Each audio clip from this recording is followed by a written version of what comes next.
a los fines de prevenir que casos de Nipah y otras enfermedades puedan penetrar al país por vía aérea o marítima. La vigilancia epidemiológica y permanente se mantiene activa en todos los puntos de entrada del territorio nacional. Así lo aseguró a Noticias SN el ministro de Salud.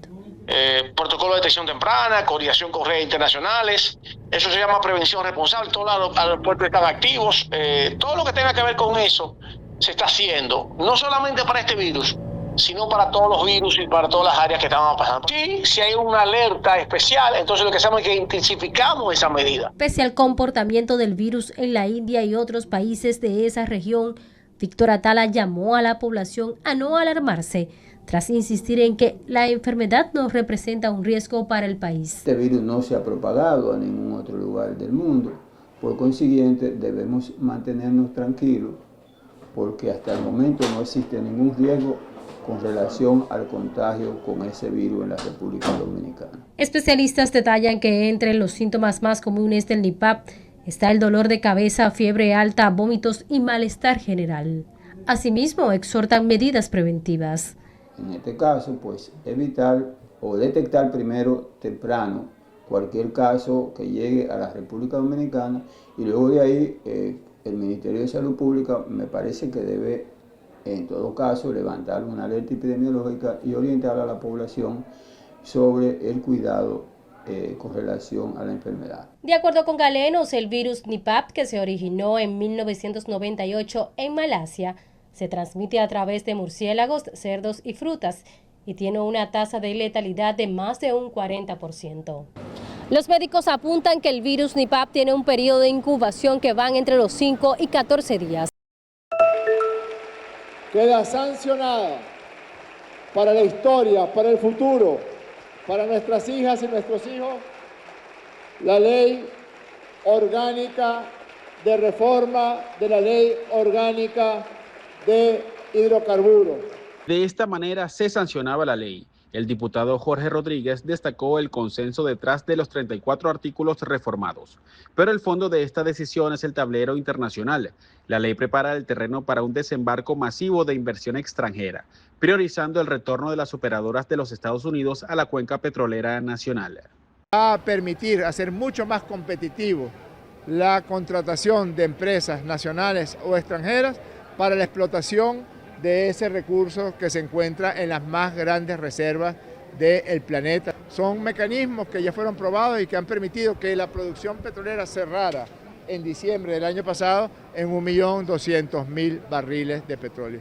La reforma no solo genera eco en el país, también lo hace en el exterior. Y aunque el secretario de Estado Marco Rubio valoró positivamente el nuevo instrumento legal, el presidente del Parlamento desmintió cualquier injerencia extranjera. Según Rodríguez, Washington no participó ni envió sugerencias para los artículos que ahora rigen el petróleo venezolano.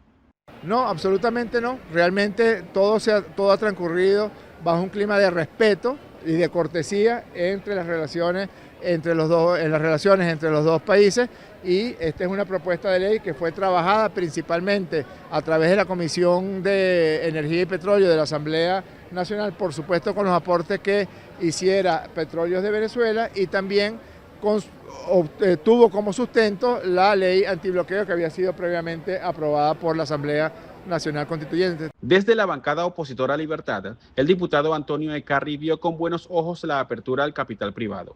Sin embargo, puso una condición sobre la mesa: una vigilancia estricta.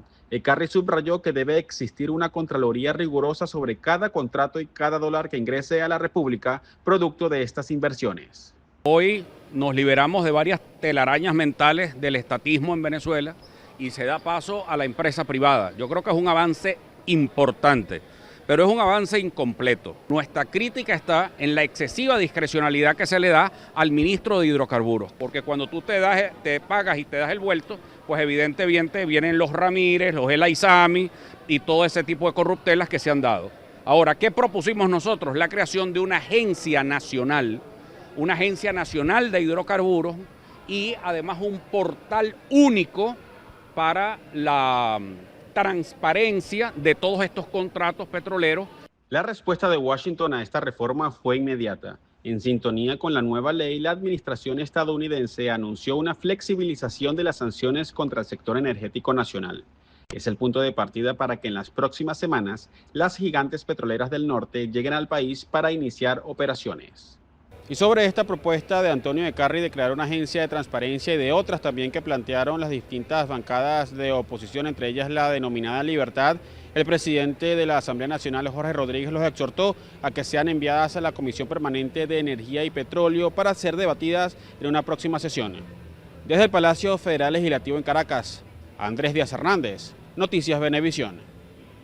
They're saying enough is enough when it comes to the ICE enforcement that we're seeing happen in Minnesota and other states across the country. Organizers say that the country as a whole is outraged and shocked by the killings of Alex Preddy and Renee Good, and it's time to put an end to it all. I'm so proud of the way our community has responded, but at the same time, we need more from people in positions of power to protect us. A coalition of organizations across the country are coming together to demand an end to immigration and customs enforcement happening across the U.S. Ben Lewis and Amy Harburn are a part of a union at the University of Minnesota representing graduate workers. Their group is helping arrange a national shutdown Friday. They're calling for no work, no school, and no shopping. For a lot of these organizers, we understand that it's money that, makes a big statement. On the website promoting the shutdown, organizers write, quote, "The people of the Twin Cities have shown the way for the whole country. To stop ICE's reign of terror, we need to shut it down." Robert Pape, a political science professor at the University of Chicago, says we are at a crucial moment for our nation's history. This impacts both Democrats and Republicans. Protest is democracy in action. Protest is crucial. Looking at the January 30th nationwide protest spurred in part by the shooting deaths of Renee Good and Alex Preddy, he says it's important things remain peaceful across the board. This seems like a moment in history where the tide of the public can't be denied. This turns on its staying peaceful. That is what's crucial. A senior DHS official said that the officers involved in the shooting death of Preddy have been placed on administrative leave per their standard protocol. Today, Border Czar Tom Homan said that he has ordered authorities to work on an eventual drawdown plan of law enforcement and said that he'll be, quote, staying till the problem is gone. Hey. It's all right.